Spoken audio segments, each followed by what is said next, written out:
മലയാളികളുടെ പ്രിയപ്പെട്ട താരമായിരുന്നു കൊല്ലം സുധി. അപ്രതീക്ഷിതമായിട്ടാണ് സുധി മരണപ്പെടുന്നത്.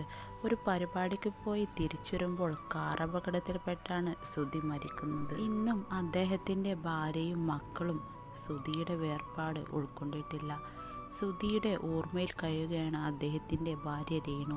തൻ്റെ സോഷ്യൽ മീഡിയ പേജുകളിൽ രേണു സുധിയുടെ ഓർമ്മകൾ പങ്കിടാറുണ്ട്.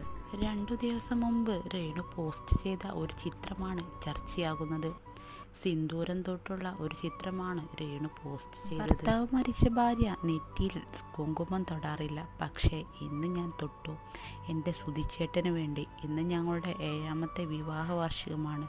Miss you everything, love you എന്നാണ് രേണു കുറിച്ചത്. ഈ പോസ്റ്റ് പങ്കുവെക്കുന്നതിന് മുമ്പ് മറ്റൊരു പോസ്റ്റും രേണു പങ്കുവച്ചിരുന്നു.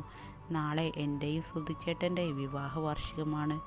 സ്വർഗത്തിലിരുന്ന് എൻ്റെ ഏട്ടൻ എല്ലാം കാണുന്നുണ്ടായിരിക്കുമെന്നാണ് രേണു കുറിച്ചത്. അതേസമയം രേണു 2ാം വിവാഹത്തിനൊരുങ്ങുന്നു എന്ന വാർത്ത ഈ അടുത്ത കാലത്ത് പ്രചരിച്ചിരുന്നു.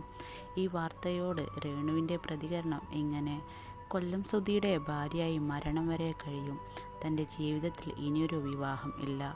സുധി മരിച്ച് 1 വർഷം ആകും മുമ്പ് തന്നെ ഞാൻ വേറെ കെട്ടും, മൂത്ത മകൻ കിച്ചുവിനെ വീട്ടിൽ നിന്ന് അടിച്ചിറക്കും എന്നൊക്കെയുള്ള നെഗറ്റീവ് കമൻറ്റുകൾക്ക് താൻ കണ്ടിട്ടുണ്ടെന്നും എല്ലാവരോടും തനിക്കൊന്ന് മാത്രമേ പറയാനുള്ളൂ, താൻ വേറെ വിവാഹം കഴിക്കില്ല. കൊല്ലം സുധിച്ചേട്ടൻ്റെയായി ജീവിതാവസാനം വരെ നിലനിൽക്കാനാണ് ആഗ്രഹമെന്നും രേണു പറഞ്ഞു. മലയാളികളുടെ മനസ്സിൽ നൊമ്പരമായി അകാലത്തിൽ പൊഴിഞ്ഞുപോയ 3 താരങ്ങളാണ് കൊല്ലം സുധിയും സുബിയും മണിച്ചേട്ടനും.